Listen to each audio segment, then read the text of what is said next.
কাজ শেষ করে ক্লান্ত শরীর নিয়ে ইউটিউব স্ক্রলিং করতেছিলাম, হঠাৎ করে দেখলাম একটা মায়ের ভিডিও সামনে পড়লো। তাও আবার যেমন তেমন ভিডিও না, রোস্টিং ভিডিও। মানে আমাদের কমিউনিটিতেও যে ফিমেল রোস্টার আছে ওইটা তো আমি জানতামই না। তো যাই হোক, দেখলাম ভিডিওটা অ্যাডভান্স এন্ড আই এম সজীবের কন্ট্রোভার্সির সময় আপলোড দেওয়া, মানে আরো 2 বছর আগে। আপুটা কি এখন রোস্টিং কন্টিনিউ করে কি করে না এটা দেখার জন্য আপুর চ্যানেলে ঢুকছিলাম। বিশ্বাস করেন বাজান, আমি 1 সপ্তাহ যাবত ঘুমায় আছি। মানে আপু ছিল আগে রোস্টার, বাট এখন হয়ে গেছে পন।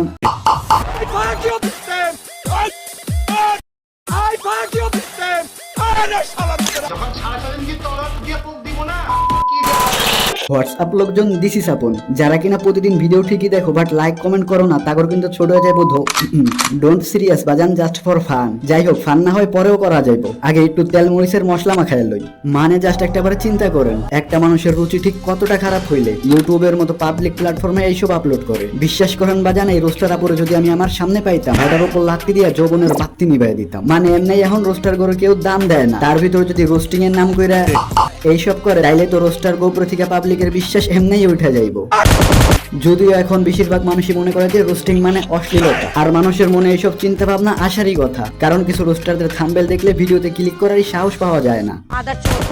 আর শুধু শুধু এই মাইয়ার দোষ দিয়েই বা কি লাভ? দোষ তো ওই দিন ওর বাপেই করছে, মানে এত বড় মিস্টেক হয় কেমনে? শুধু শুধু এই মাইয়ার দোষ দিয়ে কি লাভ? দোষ তো আপনার আমার রুচিতে। অনেকদিন আগে আমি একটা ভিডিওতে বলছিলাম যে একদল রোস্টার আছে যারা কিনা কোন ভিডিও দেখে এসে রোস্টিং ভিডিওর ভয়েস ওভারিং করে, বাট এখন এসে দেখতেছি এই রোস্টার আপু ডিরেক্টলি কোন ভিডিওর জন্য ভয়েস ওভারিং করে। আমি কি তোর মারা চুক্তি?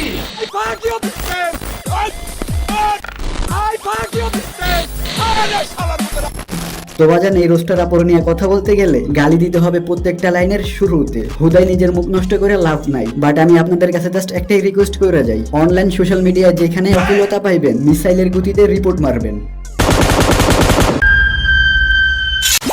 একদিন ভেবে দেখো, তোমাদের এই আপন ভাই কেন টিকতে পারে নাই। নিজের ভালো সবাই বুঝছে, আপন কেন বোঝে নাই। বিনোদনের নামে আমি অশ্লীলতা চাই নাই, প্রতিবাদের নামে আমি চাটাচাটি চাই নাই। যেটা চাইছি ওইটা আমি পাই নাই। যুগের সাথে তাল মিলাইতে সবাই পারছে, আমি কেন পারি নাই? আমি যেটা চাইছি ওইটা কেউই চায় নাই।